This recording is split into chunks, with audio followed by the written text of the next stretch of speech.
Hörmətli sədrlər, hepatoloji genetik analizlərdə karyotipdən yeni nəsil sekvenləşdirmə çağına keçir.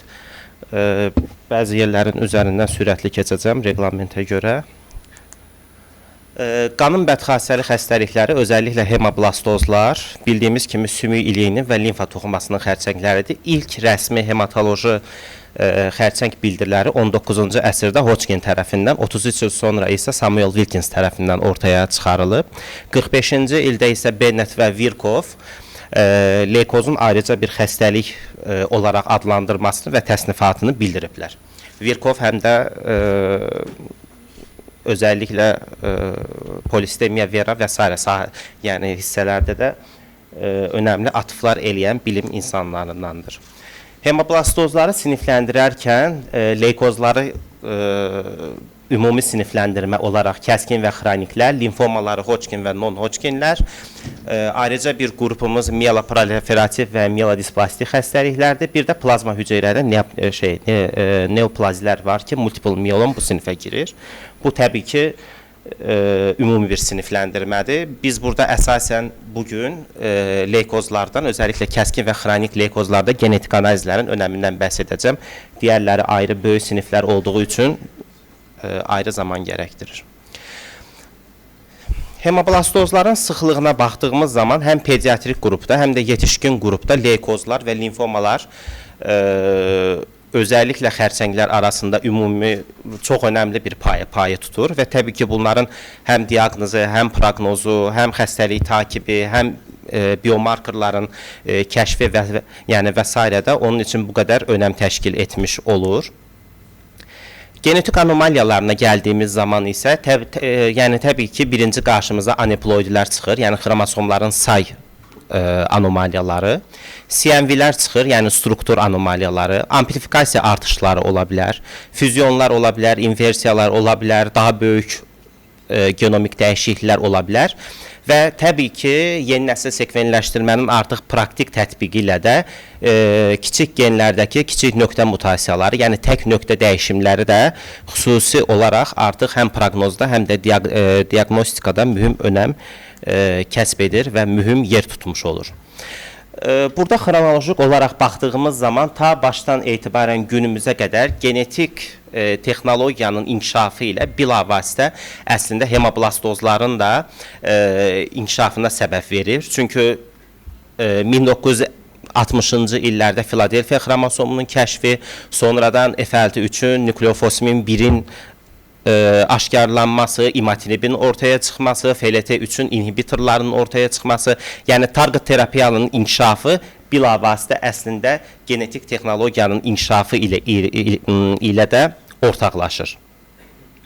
Təbii ki, hər nə qədər yeni nəsil sekvenləşdirmə, yəni molekülər analizlər önəmli bir pay tutsa da biz heç bir zaman klassik metodlardan, özəlliklə sitogenetik analizlərdən vaz keçmirik. Çünki ən ucuz genomu bütünlükdə göstərə bilən ən klassik metodlardan biridir və bəzən həqiqətən də çox önəmli ipuçlarının ortaya çıxmasına səbəb verə bilir.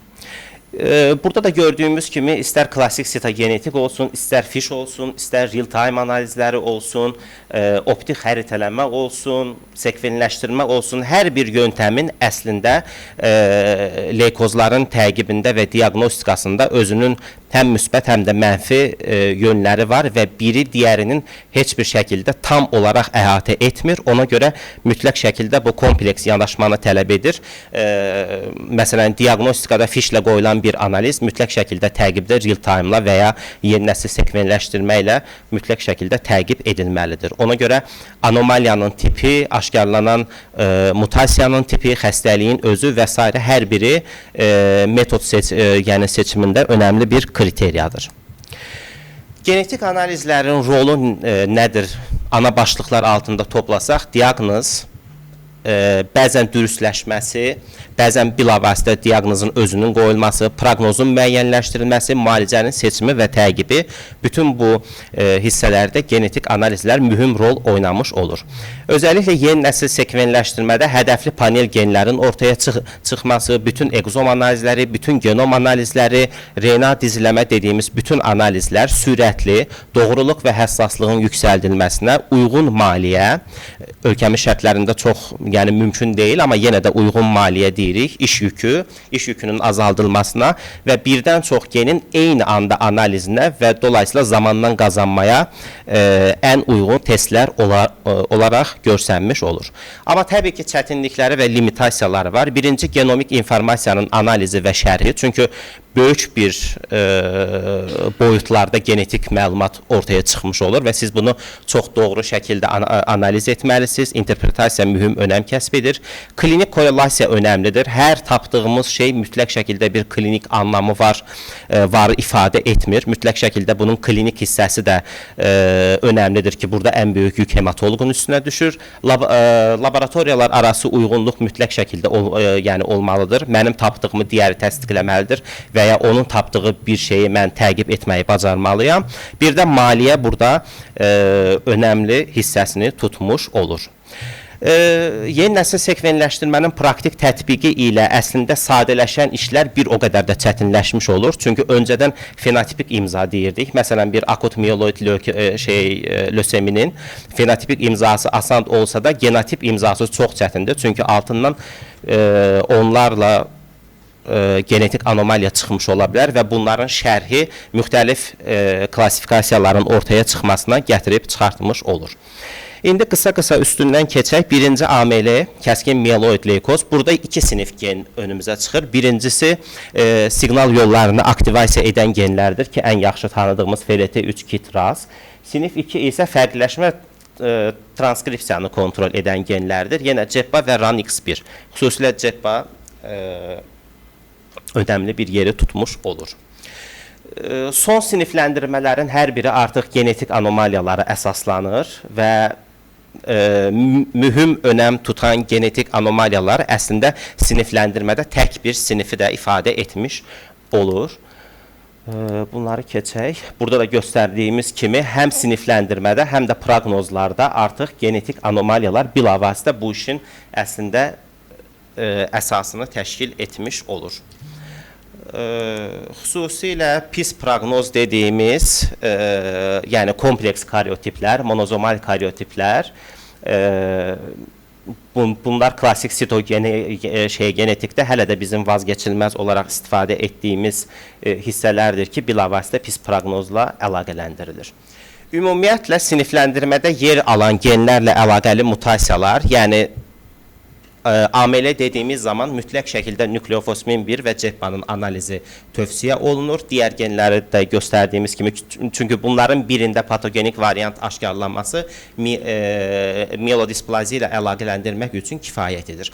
Bir də target, hədəf dediyimiz genlər var ki, bunların da analizi mühüm önəm kəsb etmiş olur. Çünki bunların artıq müalicə hədəfi olan genlərdir və bunlara hədəf terapiyalar var. FLT3, IDH1, KIT, KRAS, NRAS, BRAF və s.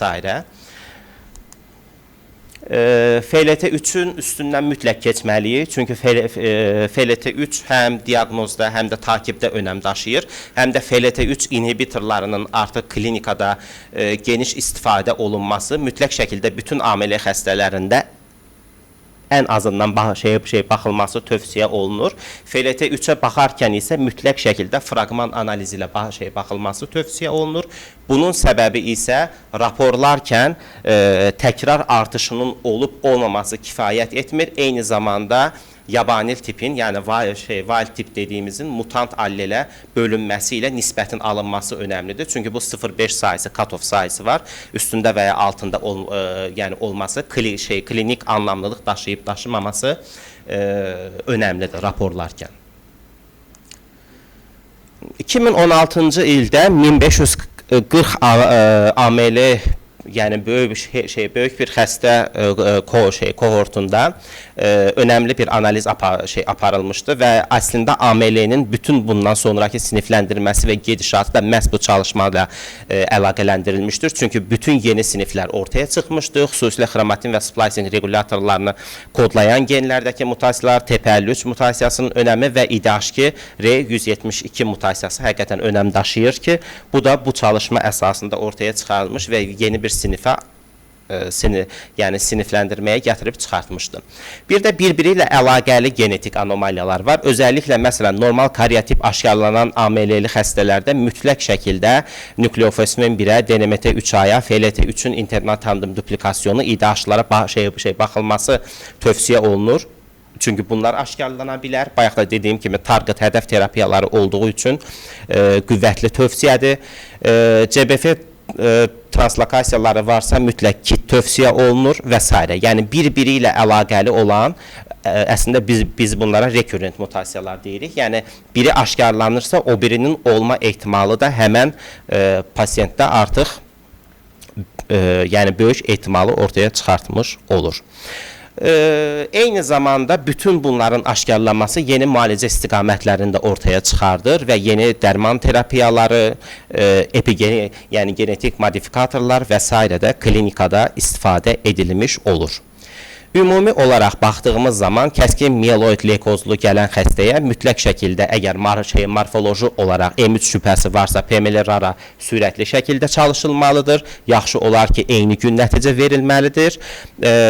Yoxdursa da klassik sitogenetik və panel analizləri eyni anda başladılmalı və nəticələr bir-birini paralel olaraq verilməlidir. Burada mieloid panel xüsusi önəm kəsb edir. Yan tərəfdə də gördüyümüz bizim özümüzün istifadə edədiyi paneldir. In-house olaraq bütün önəmli genləri əhatə etməyə çalışırıq və sitogenetik analizlə paralel olaraq bu çalışmada başladılmış olur. Burada da dediyim kimi xüsusi genlər mütləq çalışılmalıdır xəstəyə. Bir də xüsusilə yəni C-binding core dediyimiz, yəni özəlliklə inversiyon 16 olduğu zaman xəstədə blast sayı, yəni faizi önəm kəsb etməmiş olur. Yəni 20%-in üzərində olması mütləq şərt deyil. Bəzi sitogenetik anomaliyalar üçün. Panellərdə isə mütləq şəkildə bu istifadə etdiyiniz panellər zaman keçdikcə güncəlləməlidir. Yeni genlər varsa onlar mütləq şəkildə o panellərə əlavə edilməlidir ki, tam əhatə olunmuş olsun. Bir də germline mutasiyalarımız var, yəni ailəvi MDS-lərə və AML-lərə səbəb ola bilən, onları da burada görürük. Xüsusilə bunlar ailəvi olduğuna görə, yəni germline irsi keçmiş olduqlarına görə bunları analiz edərkən variant allel frekansımız 50%-in üstündə olmalıdır, yəni daha aşağısını gözləmirik. Əgər belə bir şübhəviz varsa, periferik qan sümü ili ilə yanaşı mütləq şəkildə başqa toxumalar, dəri biopsiyası ola bilər, ağız içi mukoza toxuması ola bilər, götürülüb və eyni bölgələr yoxlanılmalıdır ki, irsi MDS-lərdə və irsi AML-lərdə artıq proqnoz və bir sonraki nəslə veriləcək risk dəyişmiş olur. İkinci qrup, yəni qrupumuz MDS-dir. MDS-də də yenə genetik anomaliyaları mühüm önəm kəsb edir. Xüsusilə sinifləndirmələr artıq buna görə sinifləndirilir. MDS-in isə 1/3-də AML-yə çevrilmə riski olduğu üçün təqib mühüm önəm kəsb etmiş olur. Pre-MDS dediyimiz 4 önəmli qrupumuz var. IKUS, IDUS, CHIP və önəmi müəyyən edilməmiş klonasitopeniya. Önəmi müəyyən edilməmiş klonasitopeniya qrupu xüsusilə bizim üçün önəm kəsb edir. Çünki 3-6 ayda bir kontrol məhz bu qrupa gərəklidir. Bu qrupda əgər xüsusi vurğuladığımız aşağıdakı gen mutasiyaları varsa, bunların AML-yə çevrilmə riski daha yüksəkdir deyə bilərik. Xüsusilə ASXL1-i vurğulamaq istəyirəm burada da. MDS-lərin təxmini 45%-nə sitogenetik testlərlə diaqnoz qoymuş oluruq. Geriyə qalan 55%-də sitogenetik normal ola bilər. Burada da yenə molekulyar testlər dövrəyə girmiş olur və o mieloid panelləri MDS üçündə istifadə olunur. Son risklərin müəyyənləşdirilməsi və risk skorlamaları məhz artıq molekulyar analizlərin əsasında aparılır. Xüsusilə IPSM sırf bu anomaliyaların anomaliyalara əsaslanan risk skorlamasıdır. Burada da görürük və önəmli bir sual çıxır. Yeni nəsil sekvenləşdirmə etdim, variantlar qarşıma çıxdı. Hansı genləri necə yazılmalıdır? Hansı allel frekansların mənim üçün önəm kəsb etmiş olur? Burada da qaydalanlara müraciət edirik. Özəlliklə DNMT3, ATET2 və ASXL1 bizim üçün önəmli genlərdir. Bunlarda variant allel frekansı 2%-in üstündə olmalıdır.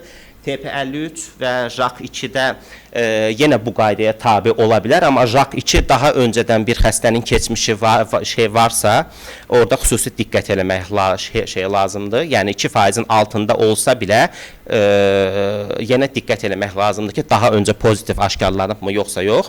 Xüsusilə düşük risk qrupunda 10 illik ameliyə çevrilmə riski 1%-in altındayken yüksək risk qrupunda bu 50%-in üstünə çıxmış olur.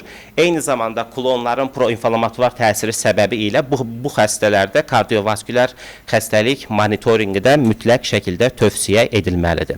Bir də ailəvi bəzi xəstəliklərimiz var ki, germların mutasiyalarla qazanılan, bunlara zaman içində MDS riski artdığı üçün, örneğin Fanconi anemiyası və s. bunlarda da genetik konsultasiyalarda MDS riskinin olduğu vurğulanmalıdır.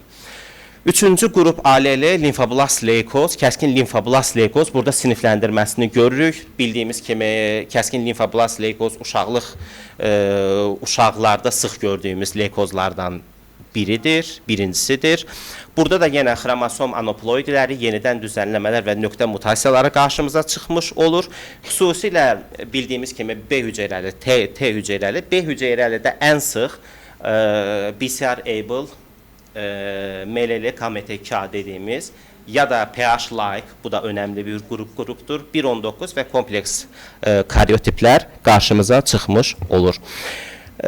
Risk sinifləndirməsində də yenə leykosit sayı və yəni genetik anomaliyalar mühüm önəm kəsb etmiş olur. Bunun üzərində çox durmayacağım. Hər dövrdə ən sıx qarşılaşdığımız anomaliyalar hansıdır, onu göstərən bir cədvəldir. T hüceyrəlidə də yenə xüsusi genlərimiz var və T hüceyrəlidə mütləq şəkildə fiş paneli istənilərkən T hüceyrə reseptorlarının tam şəkildə əhatə olunduğu raporlarda yoxlanılmalıdır. ALL-də hipodiploidi pis proqnostik göstəricidir, low hipodiploidi və near hipodiploidi diye iki sinif qarşımıza çıxır. Hər birinin rast gəlmə tezliyini burada görürük və hansı mutasiyalarla yanaşı ola bilər, onlara görürük. İstənilən halda pis proqnostik göstəricidir.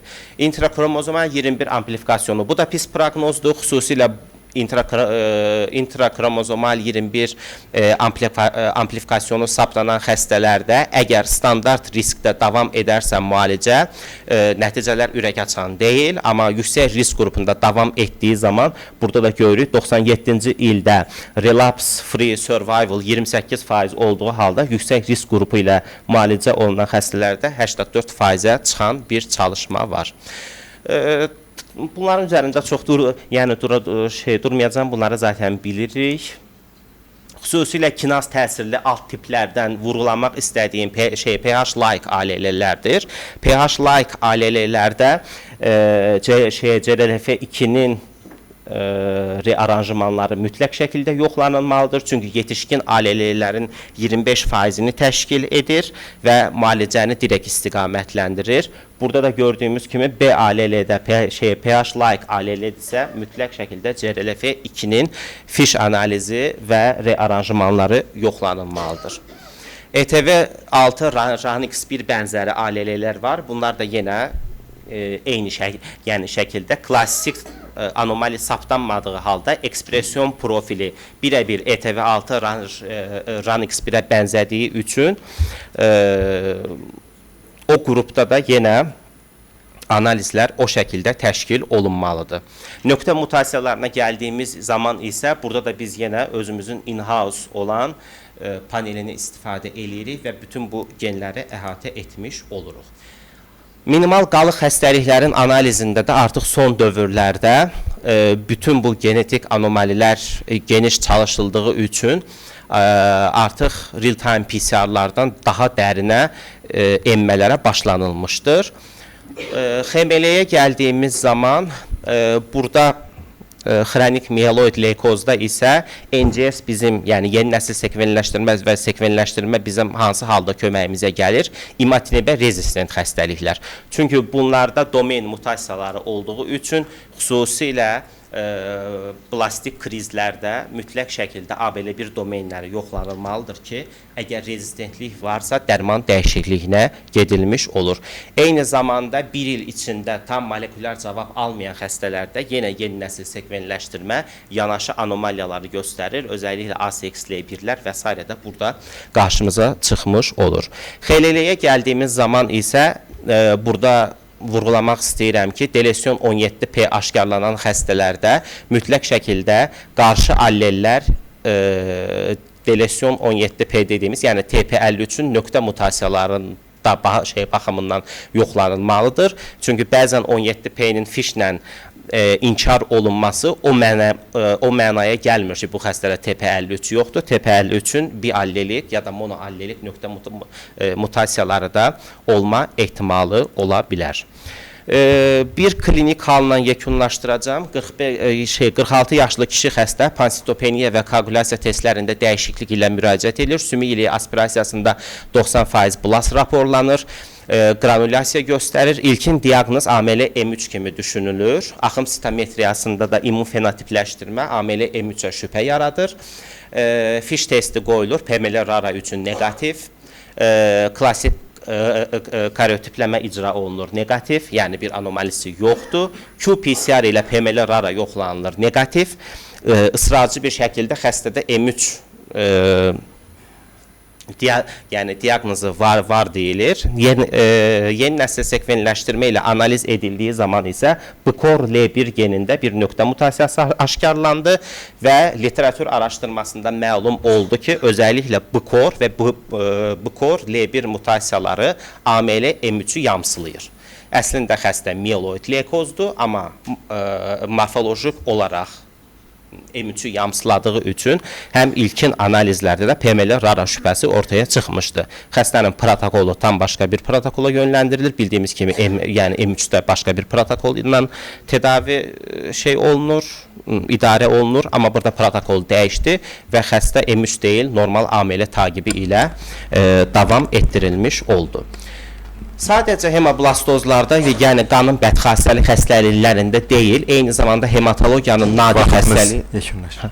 nadir xəstəliklərində də yeni nəsil sekvenləşdirmədən istifadə edirik. Özəlliklə heterogen xəstəliklərdə burada 3 nümunə göstərib yekunlaşdırıram. Fanconi aplastik anemiyası çox yeni var, mütləq şəkildə yeni nəsil sekvenləşdirmə ilə analiz olunmalıdır. Griseli sendromu hemofagositar sindromdur. Mütləq şəkildə, yəni ayrıcı tanıya getmək üçün yeni nəsil sekvenləşdirmədən istifadə olunmalıdır. Bunlar bizim mərkəzdən tanınan xəstələrdir. Glazmanda yenə bildiyimiz kimi mütləq şəkildə yeni nəsil sekvenləşdirmə ilə analiz olunmalıdır. Diqqətiniz üçün təşəkkür edirəm. Teşekkürler.